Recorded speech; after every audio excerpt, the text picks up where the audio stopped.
ગુજરાત યુનિવર્સિટીમાં પરીક્ષા વિભાગની ગંભીર ભૂલ. બોટની વિભાગની પરીક્ષામાં આવતીકાલનું પેપર આજે આપી દેતા વિદ્યાર્થીઓ અટવાયા. વિદ્યાર્થીઓએ ધ્યાન દોરતા અપાયું આજનું પેપર.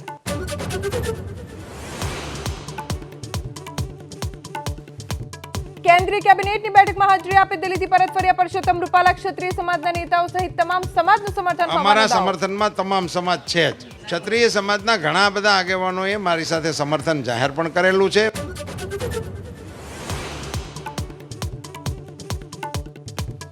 લોકસભા ચૂંટણીને લઈ બીજા તબક્કા માટે ઉમેદવારીનો અંતિમ દિવસ. ભાજપના તેજસ્વી સૂર્યા, હેમા માલિનીએ નોંધાવી ઉમેદવારી, તો અમરાવતીથી નવનીત રાણા, પૂર્ણિયાથી પપ્પુ યાદવે ભર્યું ઉમેદવારી ફોર્મ. બનાસકાંઠામાં ઠાકરસિંહ રબારીએ કોંગ્રેસ માટે, ગોવા રબારીએ ભાજપ માટે માંગ્યા મત.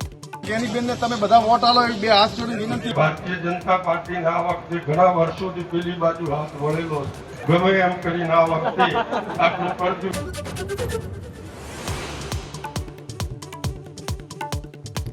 ચૂંટણી પહેલા કોંગ્રેસને વધુ એક ઝટકો. ગૌરવ વલ્લભ કોંગ્રેસમાંથી રાજીનામું આપી ભાજપમાં થયા સામેલ. અનિલ શર્માએ પણ ભાજપની લીધી સદસ્યતા.